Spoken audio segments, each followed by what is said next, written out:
Welcome to the Cheating Secrets channel.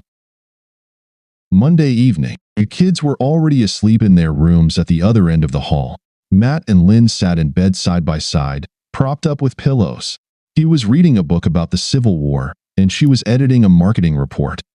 With a quiet sigh, Matt closed his book and turned on his side to look at his wife. He always liked how the tip of her tongue would peek out slightly when she was focused. Her pen hovered over the paper as she absent-mindedly tucked a strand of dark hair behind her ear. "Lenny?" She replied without looking up. Matt waited, and after a moment, she turned to look at him. "Do you love him?" Lynn froze and paled slightly. She looked at him silently, unable to bring herself to play the game of asking, "Who?" or trying to lie. Matt deserved better. "No," she said. "So, it's just about sex?" "Matt, she began, trying to meet his gaze. Then she lowered her eyes to the papers on her lap. "Yes, I think it's just about sex. Flirting, then sex." "I see," he said. Silence. "I think I would like you to sleep in the guest room," he said, his voice remaining calm and quiet. She nodded and got out of bed, slipping her feet into her slippers. She reached for the robe on the chair. "Unless, of course, you slept with him in this bed. If you did, I'll never sleep in it again." "No," she said, "I didn't do that." She wanted to say, "How could you think I could do such a thing?" But it would have been ridiculous given the circumstances. Without saying another word, Matt turned off the light on the nightstand and lay down, turning his back to her. Lynn looked at him for a minute, her face tense with pain. Then she quietly left the room, closing the door behind her. Friday evening, when Matt got home, the house was filled with delicious smells. He hung up his coat, and Lynn came out of the kitchen to greet him with a smile, though she didn't dare come too close. She was wearing one of her nice aprons, the one she wore when they had guests. "Beth and Jason are having dinner at the Frankels. I decided to cook something nice for us tonight," she said, trying to keep the smile on her face. Matt glanced into the dining room. The table was set with a tablecloth, their good china, and two of their best wine glasses. There were candles and cloth napkins and silver napkin rings. Matt nodded. "Smells good. I'll go wash up and be down in a few minutes." When he returned, Lynn was just bringing the food in from the kitchen. She served each of them a portion of roast chicken, along with potatoes and green beans. On one side, there was a beautiful bowl of salad with orange slices. They sat down, and Lynn beamed at her husband, though the tension was still noticeable on her face. "It looks very nice," Matt said. Then, without hesitation, he stood up and climbed onto a chair, towering over the table. As Lynn watched in bewilderment and then horror, he unbuttoned his pants, took out a bottle of liquid, and slowly, carefully, and thoroughly poured its contents all over the table. He splashed the chicken, potatoes, salad, and even the wine-filled glasses. "Matt, what?" Lynn almost shouted in disbelief. Her eyes were wide with shock and horror. Matt fastened his pants and got off the chair. He looked intently at Lynn. "I thought you might want to know what it's like when someone does something to something you care about, something you've invested a lot of time, love, and effort into. I thought it could be a valuable experience."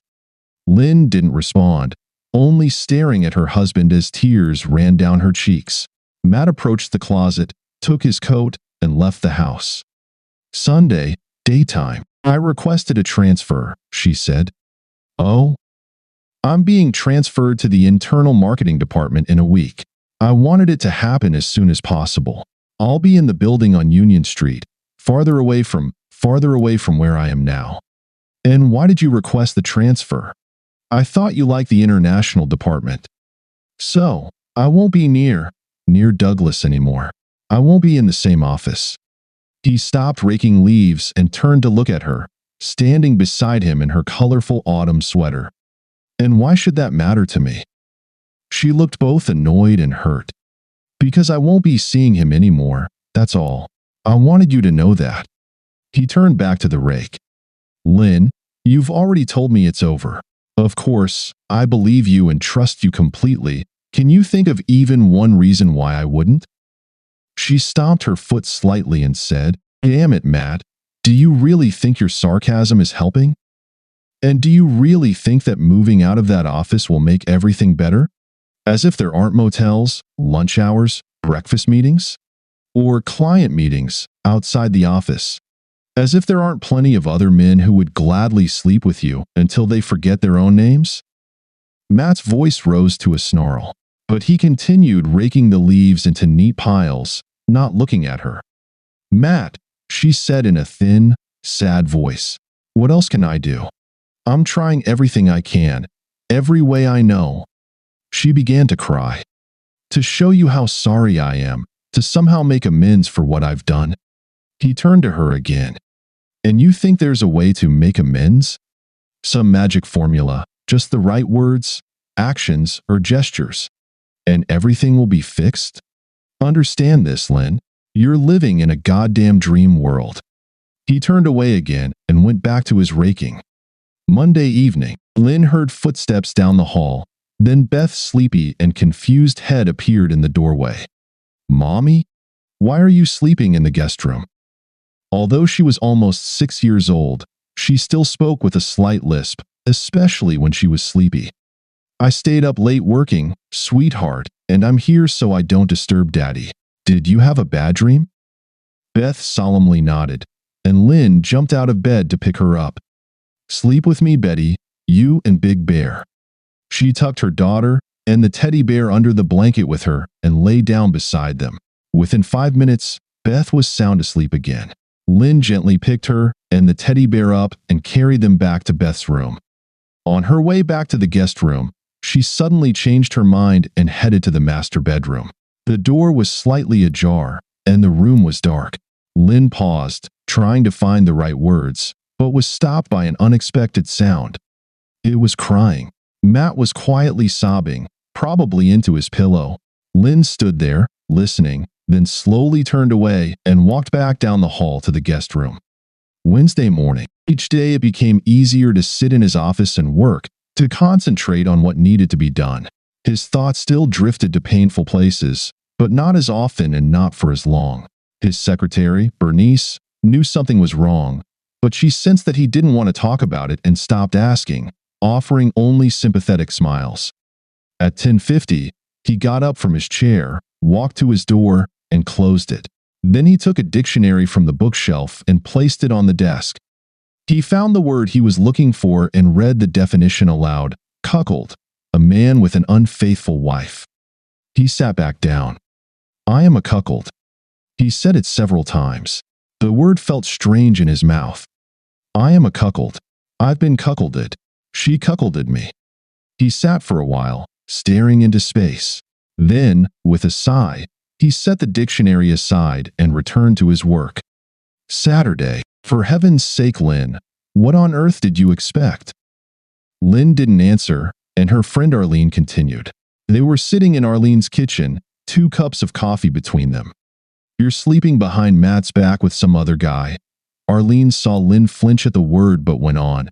And now you're surprised that he's angry and hurt? I'm not surprised, Arlene. Does he know how long it went on? Lynn shook her head. I have no idea. I don't know how he found out or when. He doesn't want to.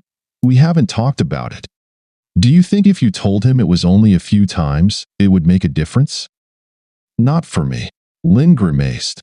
I mean, if it were the other way around, if he had slept with some other woman, 5 times, 20 times, I'd still be torn apart. So don't think I'm surprised. I'm not surprised, not one bit. I just don't know what to do. I can't reach him, and I don't know what the hell to do. She lowered her eyes, stirring her coffee with a spoon, while Arlene watched her silently. 3 weeks later, Wednesday afternoon, no, Matt said firmly, then, a bit softer. No, I don't want her to tell me about it. The therapist frowned slightly. She had short dark hair, almost a Beatles haircut, and wore a brown corduroy sweater. Her name was Isabel Harshman. Don't you think it might help both of you? So you know why Lynn did what she did? Matt looked at her, not even glancing at his wife sitting beside him. I think it might help Lynn to get it off her chest, but I don't see how it can help me. Honestly, Dr. Harshman, I feel like I'm already suffering enough." Hesitantly, Lynn said, "I thought that if I told you about it, how it happened and why, then you would understand that I could never do anything like that again." Matt turned and looked at her. "Do you really believe that? Do you honestly think there's anything you can say that will restore my trust in you, Lynn? That will make me feel like I don't have to worry about you for the rest of my life, wondering when you'll jump into bed with another man?" Lynn looked down at her lap. Very quietly, she said, "No, Matt, I don't think there's anything I can say to do that." 2 months later, Thursday evening. "Oh, Matt, it's so beautiful here." She smiled at him broadly, squeezing his hand across the table. They were sitting at a table on the veranda overlooking the Caribbean Sea. The air was delightfully warm, and there was still a red hue of the sunset in the sky. Between them on the table were a pitcher of sangria and a plate of grilled shrimp. "Beautiful, isn't it?" His smile in return didn't quite match hers. There was some tension on his face, perhaps around the eyes. He squeezed her hand for a few moments in response, then picked up his fork to spear another shrimp. "Thank you so much for agreeing to come south with me." Lynn knew it was hard for him to hold her gaze for more than a moment. An hour later, they were making love in their room. Later, they lay side by side, Matt on his back with his hands behind his head, and Lynn snuggled against him with her head on his chest. "That was wonderful, baby," she murmured in a low, relaxed voice, and Matt reached down to gently stroke her back. She seemed almost asleep, but then she lifted her head to look at him and said, "It's not that I don't enjoy it, but lately, it seems like every time we're intimate, you always come from behind." She giggled. "Are you trying to make me your girl?" she asked playfully. Matt looked at her, his brow slightly furrowed. He sighed. "When we do it missionary, He turned away. "I watch your face, your expression, and I can't stop seeing you with him, imagining you looking at him the same way." Matt didn't finish the sentence. They lay still, and Lynn suddenly felt a chill. A few minutes later, Matt got up, put on shorts and a t-shirt, slipped into his sandals, and left the room. 5 weeks later, Sunday evening, most of the time, they worked in silence, standing in front of the bookshelves on opposite sides of the room. Lynn was sorting through their CDs, while Matt was organizing the books. He said, "Should I keep the Dickens novels? I've read them all." "It's up to you. Take them if you want. I'll never read them." She grabbed another handful of CDs and placed the ones that belonged to Matt in a small pile next to her. Then she turned and looked at him. She watched the muscles in his back move under his tank top, how every movement was smooth and precise. It was all so familiar that tears welled up in her eyes. In a low voice, she said, "You know this isn't what I want. I never wanted this." Matt froze for a moment but didn't turn around. He held back a response and returned to the books. Words weren't necessary. Both knew what he would have said.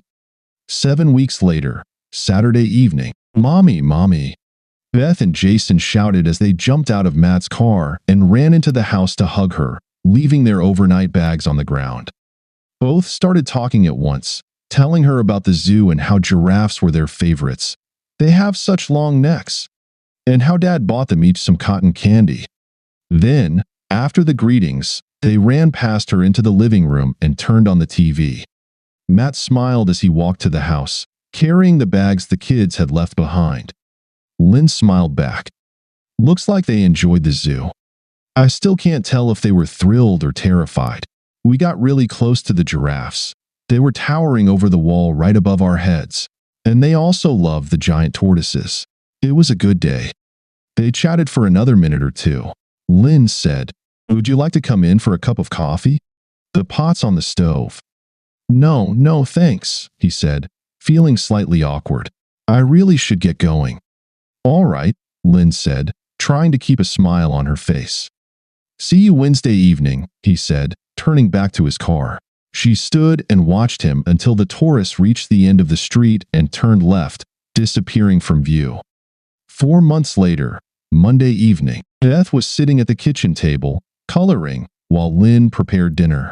Jason was on the floor, assembling his favorite wooden jigsaw puzzle for the 500th time. It was a colorful clown with 17 pieces.